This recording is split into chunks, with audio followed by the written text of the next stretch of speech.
po sa lahat ng ating mga taga-subaybay sa ating programang Manage Life Radio, maging sa ating mga estudyante sa The Late Start Investor Class at sa ating mga estudyante sa Think and Grow Rich Class.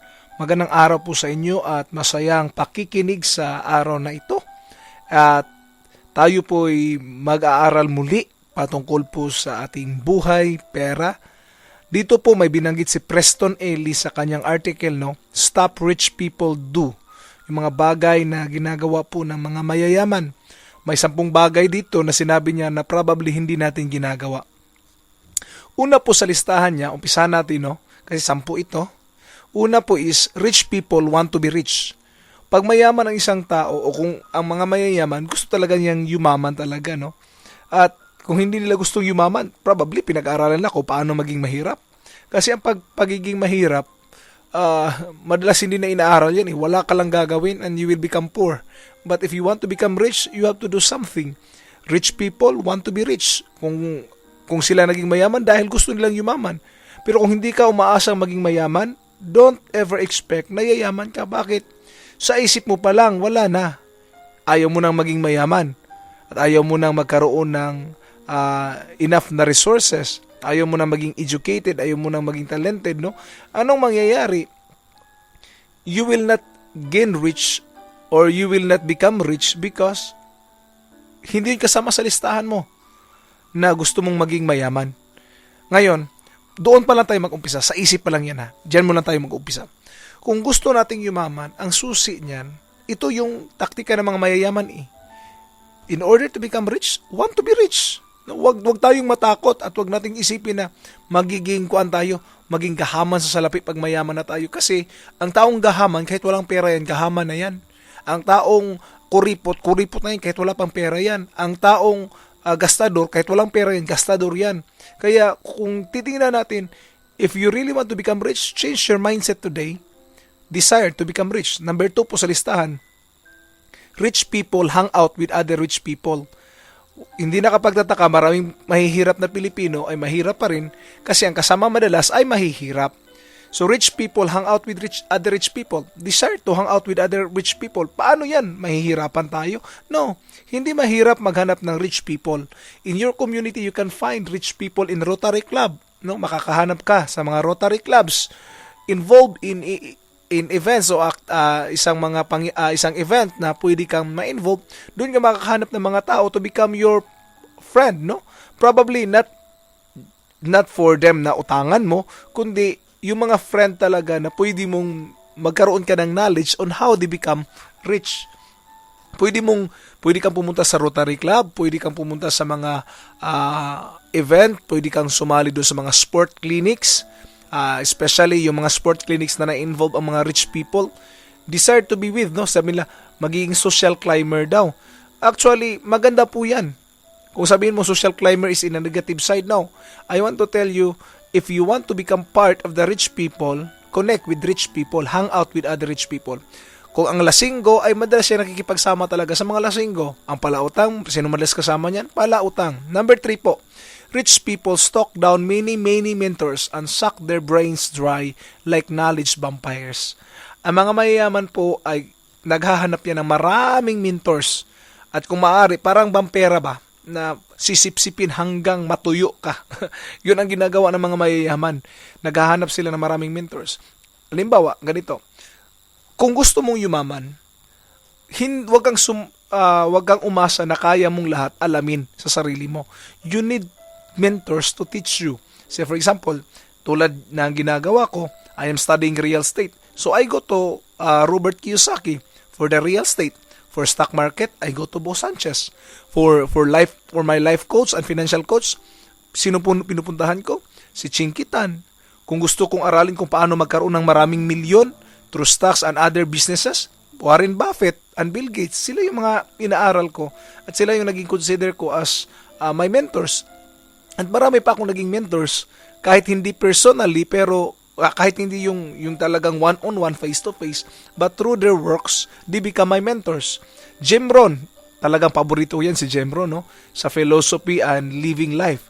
So, surround yourself with mentors. Maghanap ng mga mentors. Kunan sila ng kaalaman. Kung gusto mong maging mayaman, din gayahin natin yung ginagawa ng mayaman. Naghahanap sila ng mga mentors, no? Ang daming mentors. Punta lang kayo sa YouTube or punta lang kayo sa Success Magazine. You can find a lot of mentors. Number 4, rich people teach other people stuff rich people do. Ang mayayaman, nagtuturo yan. Hindi yan kinikimkim sa kanilang sarili yung mga nalalaman nila. Kaya po, napakalaga. Kung gusto natin yumaman, ituro din natin yung natutunan natin mula sa mga mayayamang tao. Tulad ng ginagawa ko ngayon, I am teaching you what the rich people are doing so that you will become rich also. No, hindi po mali kasi yan. Kasi ang sabi ni Zig Ziglar, find a way to be a servant to many. Maghanap tayo ng paraan paano maging servant sa nakararami. Kaya po, ito po yung ginagawa ko. I am teaching you how to become rich in this way by teaching you the things rich people are doing. Number 5 sa listahan natin is rich people connect rich people with other rich people. Dami naman yun, rich, no? Ang mayayamang tao ay kinoconnect nila yung rich people to other rich people. Hindi po yan mali. Halimbawa, meron kang kaibigang isang milyonaryo dito na may background sa real estate. Yung isa naman ay may background sa money, sa stock market. Now, pwede mo silang kung magkita kayo, pwede mong i-meet sila at magkwentuhan patungkol sa stock market, no? Or yung isa, pwede magkwento patungkol sa real estate. Because in that way, you can benefit, no? Kasi habang nagkwentuhan sila, tayo din ay matututo. So, nakakatulong po ba yung connecting rich people with other rich people? Number 6 po, rich people work like their lives depend on it. Ang sabi dito, na mga mayayaman nagtatrabaho na parang ang buong buhay nila nakadepende talaga doon. Yes, it's true. Tayo kasi pabanjing-banjing lang pag may ginagawa. Tapos pag sinabing, oy, double time ka ngayon ha, ay nako, hirap niyan. Kung halimbawa 8 hours, mag 16 hours ka. Buti sana, double pay din, kaya okay lang, no? Pero if you want to become rich, stop complaining. Work as if your life depends on it. Because it's what rich people are doing. Kung gusto natin yumaman, gayahin natin sila. Pang-7, rich people do what they're good at. Ang mga mayayaman, kung saan sila magaling, doon sila pumufocus. Hindi lang sila pumufocus dahil may pera doon. Tinitingnan din nila kung saan sila magaling kasi alam nila na doon pwede silang kikita. No? Kasi kung magaling sila sa isang bagay, someone will pay them for what they are doing. Number 8, rich people do not work for what they would do for free because they love it so much. Mga mayayaman, meron silang ginagawa dahil mahal nila yung mga bagay na gusto nila. Halimbawa, pag-golf. Pero hindi nila inuubos ang panahon nila sa paggawa doon kasi you have to spend for that, no? They are not paid on doing those things. Hindi porque mahal nila yung ginagawa nila, okay na lang, no? Habang buhay doon na rin sila. Pagsusugal, they love, probably gusto nila magsugal. Now, they are not paid sa gambling. Sila yung gumagastos sa gambling. Kaya po, kung gusto nating yumaman, don't just simply do the things that you love. Instead, do the things that you are paid for and what you are good at. Kung saan ka magaling.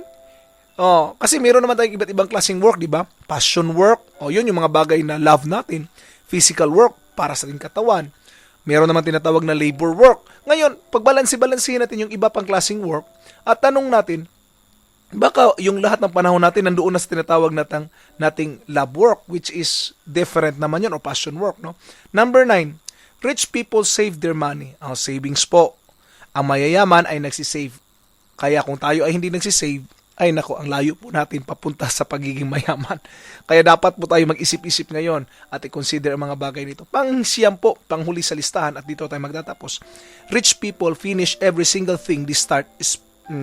So, kung meron kang kaibigang mayaman, tiyak, kung anong inumpisa nila, tinatapos nila. Kaya po, sasabihin ko sa inyo, tulad ng sinabi din po ni Preston Ely, sinabi niya, kung gusto mong maging mayaman, di gayahin natin sila. Finish what you have started at huwag hayaan na mainumpisan ka at hindi mo tatapusin.